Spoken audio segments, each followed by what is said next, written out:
참 이상한 설교 제목이에요, 그렇죠? 예. 여러분들은 아마 대충 다 이해하셨으리라고 생각이 되어집니다. 여러분 생각하신 대로야. 적당하게 살지 말고 아주 꼭 맞게 적당하게 살자, 그런 뜻입니다. 사전을 찾아보았더니 이 적당이라고 하는 단어를 이렇게 해석해 놓았습니다. 꼭 들어맞다, 적절하다, 적합하다, 알맞다, 문제가 없다, 무난하다, 이렇게 되어 있습니다.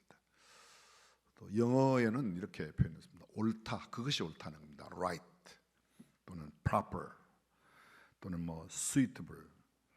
여러분이 많이 쓰시는 가운데 영어이지만 우리가 흔히 씁니다. fitting.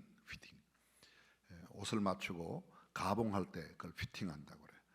옷이 작아서 조금 늘린다, 내 몸에 맞게, 내 체격에 맞게 이렇게 조절하는 것을 갖다 피팅한다. 운동기구를 쓰는데 똑같은 화살이지만 내게 맞게 그 활을 좀 조절하는 걸 갖다 피팅, 딱 맞게 맞춘다는 거죠. 안 맞아도 억지로 쏘는 게 아니라 꼭 맞게. 이 단어가 바로 적당이라는 단어입니다. 적당이라는 또 다른 단어가 한 뜻이 있습니다. 요령껏 비슷하게 하거나 말썽만 없을 정도로 대강대강 하는 상태, 이게 또 적당이에요. 요사이 이 단어를 우리가 많이 씁니다. 꼭 들어맞는다는 뜻의 적당이라는 단어가 적당주의, 적당히 해, 이런 용어로 쓰이면서 본래의 뜻보다는 오히려 대충이라는 뜻으로 널리 쓰이고 있는 단어가 이 단어입니다. 적당주의가 뭐예요? 이를 어물어물 요령만 피워 두루뭉술하게 해치우려는 태도나 생각, 이것을 갖다가 적당주의라고 말합니다. 아주 좋은 의미인데 지금은 그렇게 좋지 않은 의미로 어의 변천, 말의 뜻이 바뀌어졌다, 이런 말입니다. 비록 일반 대중들 사이에서 대충과 비슷한 뜻으로 관용적으로 쓰이고 있는 이 단어, 적당이라는 단어, 이 단어는 우리는 적어도 바르게 쓰고 바르게 삶에 적용해야 된다, 그런 말입니다. 여러분, 여리고의 세무소장 삭개오를 기억하십니까? 그는 세리장이었습니다. 그는 부자였습니다. 키가 작은 사람이었습니다. 예수님이 어떤 분이신가 궁금해하는 사람, 소위 예수님에 대한 호기심이 많은 사람이었습니다. 그는 예수님을 보려고 달려나갔습니다. 그리고 달려나가는데 사람들이 너무 많아 볼 수가 없으니까 보기 위하여 뽕나무 위로 올라갔습니다. 이 정도로 이야기하고 삭개오에 대한 이야기가 일단 중단됩니다. 다른 이야기로 넘어갑니다. 여러분, 혹시 삭개오라는 이름의 뜻이 뭔지 아십니까? 그 이름의 뜻은 순결하다, 의롭다, 순수하다, 그런 뜻입니다. 근데 삭개오의 삶은 전혀 그렇지를 못했습니다. 그 이름에 걸맞는 삶이 아니었습니다. 여러분, 성경은 이렇게 말합니다. 예수께서 여리고로 들어 지나가시더라 삭개오라 이름하는 자가, 삭개오가 있으니, 세리장 삭개오가 있으니, 삭개오라는 세무소장이 있으니, 그냥 그렇게 해도 됩니다. 그런데 꼭 이렇게 표현합니다. 삭개오라 이름하는 자가 있으니. 이름을 강조하는 이유가 뭘까요? 삭개오의 이름의 뜻이 순결하다, 순수하다, 의롭다는 뜻인데 그렇게 살지 못했다는 겁니다. 그 삭개오가 뽕나무 위에 있는데 예수님이 뽕나무 가까이로 다가가셨습니다. 그리고 삭개오가 올라가 있는 그 뽕나무에 발걸음을 멈추시고 우러러 보시면서, 삭개오야, 속히 내려오라. 내가 오늘 네 집에 유하여야 하겠다. 삭개오를 부릅니다. 내가 오늘 너의 집에 유하여야 하겠다. 우리식으로 조금 표현하면요, 굉장히 능동적인 접근이었습니다. 반대로 생각해보세요. 삭개오가 예수님을 만나려고 여리고를 떠나서 게네사렛으로 갔더라, 여리고를 떠나서 어디 갈릴리 마을로 갔더라, 그렇게 된 게 아닙니다. 삭개오가 살고 있는 여리고에 예수님이 찾아오셨고, 예수님께서 오신다는 이야기를 듣고 예수님 보려고 뽕나무 위에까지 올라간 거, 그게 잘못된 건 아니에요. 근데 거기에도 뽕나무 가까이 다가가신 것은 예수님이 이니셔티브, 소위 주도권을 갖고 가셨다는 겁니다. 그리고는 이렇게 말합니다. 내가 너의 집에 유하여야 하겠다. 영어로 I have to stay at your home. 내가 너네 집에 머물려면 have to가 뭐라고요? must. 그렇게 해야만 한다는 거예요. 내가 오늘 너네 집에 들어가야만 해. 네가 들어오라고 하든 들어오라고 하지 않든 그건 상관없어. 내가 오늘 너네 집에 들어가고 말 거야. 그런 뜻이 have to라는 말입니다. 예수님은 굉장히 아주 적극적으로 능동적으로 그렇게 하십니다. 거기에 대한 반응, 삭개오, 성경은 이렇게 말합니다. 삭개오가 급히 내려와 즐거워하는 마음으로 예수님을 영접했습니다. 급히 내려와 행동이 따르죠. 금방 내적으로 기쁨과 즐거움으로 마지 못해서가 아닙니다. 예수님을 아주 기쁜 마음으로 자기 집으로 영접했습니다. 의지적인 행동을 보였습니다. 삭개오는 이렇게 하는 동안에 주변에 있는 뭇 사람들이 수군거려 가로되 저가 죄인의 집에, 삭개오가 사람들에게 얻는 평판이 뭐였어요? 죄인이라는 겁니다. 그리고 사람들이 수군거렸습니다.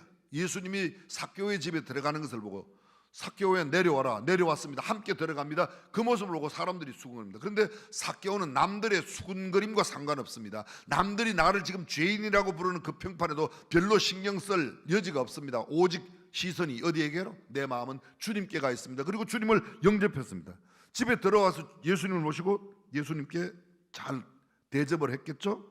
그때 삭개오가 자기 집에 들어온 예수님을 향하여 한마디 합니다. 주님, 내 소유의 절반을 팔아 가난한 자들에게 주겠사오며 네 것이든지 토색한 일이 있다면, 강제로 뺐던 일이 있다면, 부당한 세금을 착취한 것이 있다면 내가 4배로 갚겠나이다. 여러분은 율법을 알고 계십니다. 내가 스스로 잘못했다고 생각할 때는 몇 배를 갚아요? 2배만 갚으면 돼요. 잘못한 게 걸려서 갚을 때는 몇 배로 갚아요? 4배로 갚아요. 4배로 갚아요. 여러분 성경에도 나와요. 그 다음에 남의 것을, 큰 것을 훔쳤는데 걸리면 5배로 갚아요. 예를 들면 토끼를 훔쳤다 걸렸다. 그럼 토끼는 4마리 4배로 갚으면 돼요. 걸리면요. 내가 스스로 잘못했다고 느끼면 2마리만 갚으면 돼요. 그런데 소는 훔치면 걸리면 5마리 갚아야 돼요. 이게 큰 것일수록 많이 갚아라. 쉽게 말씀드리면 훔치지 말라는 겁니다. 도둑질하지 말라. 성경적인 근거를 그렇게 이야기합니다. 그런데 그는 이렇게 말합니다. 내가 스스로 토생한 것 다 자백하지만 4배로 갚겠다고 말하는 거예요. 예수님 삭개오에 이렇게 말합니다. 예수께서 이르시되 오늘 구원이 이 집에 이르렀으니 이 사람도 아브라함의 자손입니다. 제가 이 본문 가운데서 지금 방금 설명드린 이 성경 본문 가운데서 강조하는 바는 이것입니다. 삭개오가 그 이름에 맞지 않게 살았습니다. 그런데 그 이름에 맞는 삶으로, 순결한 삶으로, 깨끗한 삶으로, 의로운 삶으로 바뀌어졌어요. 그 결정적인 그의 삶에 바꾼 게 뭐예요? 예수님을 삭개오의 집에 모셔서 삭개오의 인생 가운데, 삭개오의 삶 가운데, 삭개오의 가치관 속에 예수님이 들어. 사랑하는 성도 여러분, 저와 여러분들이 예수 믿는 사람이에요. 아멘. 그렇다면 우리도 예수 믿는 사람답게 의로운 사람으로, 순결한 사람으로, 반듯한 사람으로, 그 이름에 걸맞는 사람으로 살아야 된다, 그런 말입니다. 여러분 혹시 빌레몬을 아십니까? 빌레몬. 바울이 로마 감옥에 있을 때 편지를 썼습니다. 빌레몬에게. 그 빌레몬에게 편지를 썼는데, 빌레몬이 살던 동네가 어딘가 하면 그 도시가 골로새라는 지역. 바울은 골로새에 간 적이 없습니다. 바울을 통하여 예수님을 믿던 에바브라가 골로새에 가서 교회를 세우고, 그 골로새 교회에서 예수님을 믿게 된 사람이 빌레몬이고, 빌레몬의 아내 아비아와 아들 아키포, 그 온 집안이 빌레몬의 집에서 예배당으로 모였습니다. 교회로 모였습니다. 얼마나 헌신된 사람인가를 우리는 잘 알 수 있어요. 근데 이 빌레몬의 집에서 노예로 있던 오네시모라고 하는 사람이 주인에게 큰 범죄를 하고 도망을 갔습니다. 도망가다 어디까지 가는가 하면 로마 감옥에 갔습니다. 근데 로마 감옥에 가서 누구를 만나는가 하면 사도 바울이 그 로마 감옥에 있는 거예요. 성지순례 가는 분들은 로마에 가면 바울이 갇혔던 감옥을 늘 가게 되는데, 그 감옥에서 만났습니다. 감옥 안에서 이야기 됐겠죠. 너 이름이 뭐냐? 내 이름은 바울이다. 제 이름은 오네시모입니다. 너 어디서 왔어? 묻잖아요. 저는 저 경상도 문경에서 왔습니다. 이야기하는 거예요. 골로새에서 왔다는. 골로새? 골로새 어디서 왔는데? 제가요. 이야기를 쭉 하다 보니까 예전에 우리 집 주인이 빌레몬이라는 사람인데 내가 그 집에 이런 짓을 하고 왔습니다. 바울은 말없이 빌레몬에게 복음을 오네시모에게 그 감옥에서 복음을 전합니다. 오네시모가 예수님을 구주와 주님으로 영접했습니다. 근데 오네시모가 먼저 출소를 하게 되었어요. 감옥에서 나가게 되었습니다. 편지를 한 통 쓰는 겁니다. 이 편지 너네 옛 주인 빌레몬에게 갖다 줘라. 그 편지가 빌레몬서입니다. 편지의 핵심적인 내용이 뭐예요? 빌레몬에게 대한 칭찬을 합니다. 내 아내와 내 아들과 모든 신실한 너의 삶, 너의 그리스도를 향한 사랑과 성도를 향한 사랑, 너의 수고, 너의 믿음의 역사, 모든 것을 칭찬하고 내가 항상 기도하는 거 너무너무 고맙다. 내가 얼마나 헌신된 사람인지를 잘 안다. 근데 내가 너한테 꼭 쓸 말이 있다. 이 오네시모를 받아주어라. 제가 전에 잘못한 것 있으면 내가 다 갚아줄게. 너도 나한테 빚을 졌잖냐, 믿음의 빚을 졌잖냐. 근데 내가 그거 갚으라고 안 할 테니까 이 오네시모를 내가 돌려보내니까 오네시모를 형제로 받아주어라. 네가 나를 형제로 알거든. 이 오네시모를 나를 받듯이 그렇게 좀 받아주어라. 용서해 주라는 겁니다. 그 편지, 그게 빌레몬서예요. 근데 제가 지금 말씀드리고 하는 내용은 오네시모라고 하는 이 노예의 이름의 뜻이요, 이름의 뜻이 뭔가 하면 유익하다는 뜻입니다. 유익하다, 이익을 끼치다, 덕을 끼치다, 이런 좋은 뜻이에요. 근데 살기를 어떻게 살았어요? 주인에게 아주 해악을 끼치고 나쁜 짓을 하고 그러다가 감옥 갔는데, 감옥에 가서 누구를 만납니까? 바울을 통해서 주님을 만나요. 예수님을 만나고 난 다음에 이 오네시모가 바뀌어졌습니다. 바뀌어지니까 이게 무슨 편지인지도, 어쩌면 글자를 모르는 노예로서 그거 들고 주인에게 가는데 이게 나를 죽이라는 이야기인지 이미 알고 있겠죠. 뭐로? 느낌으로, 믿음으로, 교제로 가둬주고.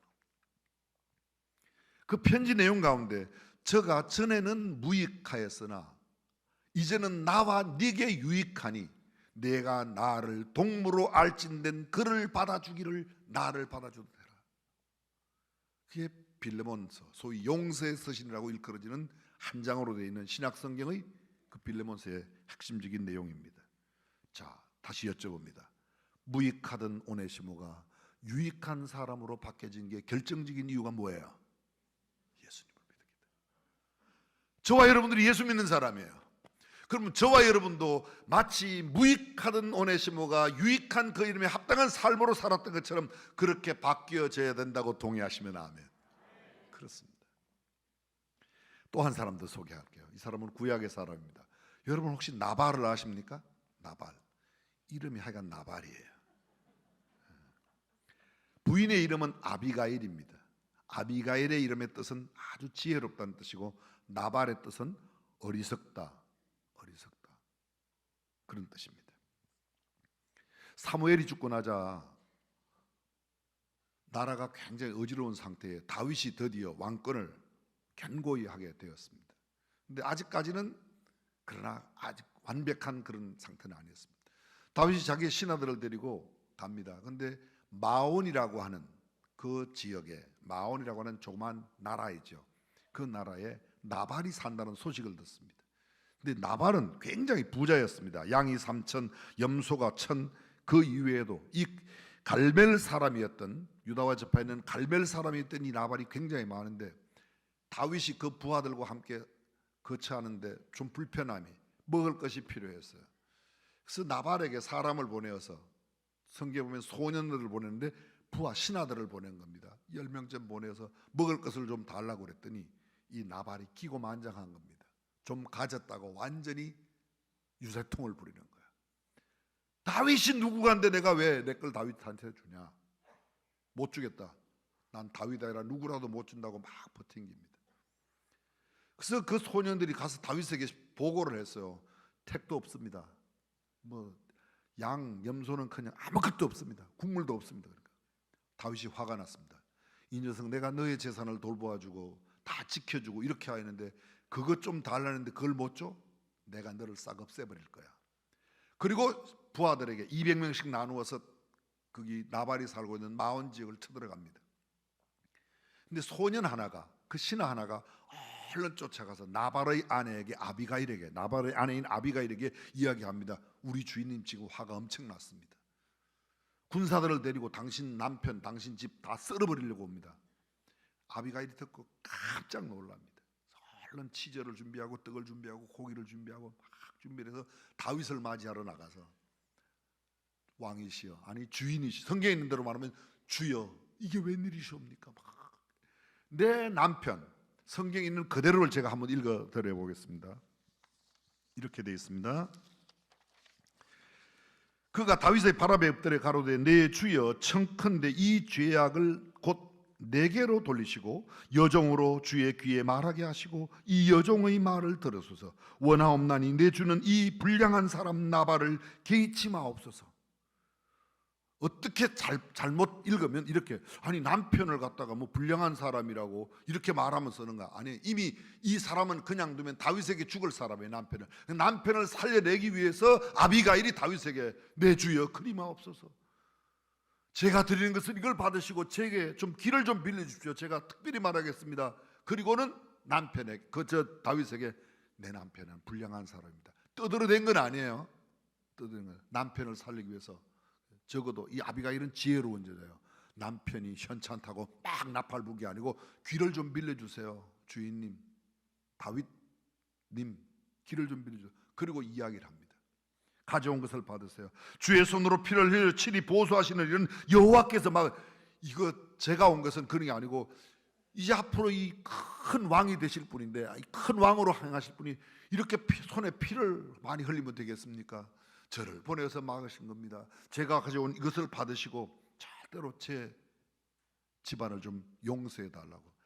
그런데 아내가 이런 일을 하는 거 모르고 아비가일은 나발은 그날 집에 잔치를 베풀고 정말 곤드레 만드레 막 만취가 되어 있었습니다.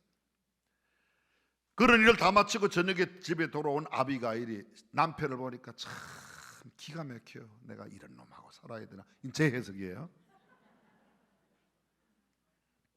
날이 밝기를 기다리고 남편이 술이 깨기를 기다려서 술 깬 뒤에 이야기를 하는 겁니다. 당신 어젯밤 다 죽은 사람이요.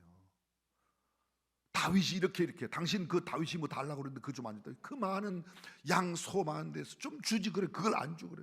다윗이 지금 막 온다고 그러는데 내가 어젯밤에 가서 괜히 이렇게 말려놓고 왔습니다. 그 이야기 듣고 나발이 마음이 굳어. 우리 표현으로 말할게, 그냥 꽁꽁 얼어붙었습니다. 그래고 열흘 만에 죽었어요. 성경, 여러분 성경도 나와요 이거요. 그 남편 죽고 다윗이, 그래 내가 왕으로 걸어가는 길에 나를 선하게 인도한 이 아비가일을 다윗이 자기 아내로 나중에 맞이합니다. 제가 지금 말씀드리려고 하는 내용은 이것입니다. 그가 부자면 무슨 의미가 있습니까? 그가 많은 것을 가지고 있다는 게 나쁜 것은 아니지만 그것이 그로 교만하여져 그를 보호해준 이 다윗, 그리고 다윗의 군사들에게 먹을 것 좀 다른 걸 주지 않았던 이 나발의 모습. 사랑하는 성도 여러분, 우리가 예수 믿는 사람이라면 예수 믿는 신앙인답게 그 이름에 걸맞는 삶을 살아가는 저와 여러분들이 되시기를 주님의 이름으로 축원합니다. 그것이 오늘 성경 말씀의 핵심입니다. 오늘 성경 본문이 뭐예요? 고명한 자는 고명한 일을 도모하나니 그는 항상 고명한 일에, 저는 성경에 이 구절이 있어도 얼마나 위안이 되는지 모르겠어요.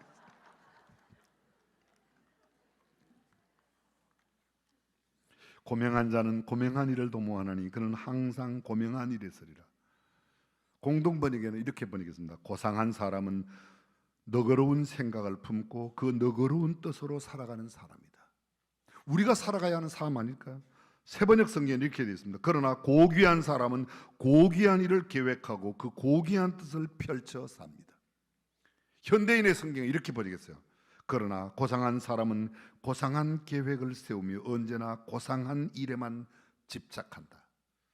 오늘 아까 화면에 본문을 띄울 때 영어, NIV 영어를 띄운 것 같아요. 성경에 보니까 이렇게 되어 있어요. But the nobleman, 노벌이 뭐야?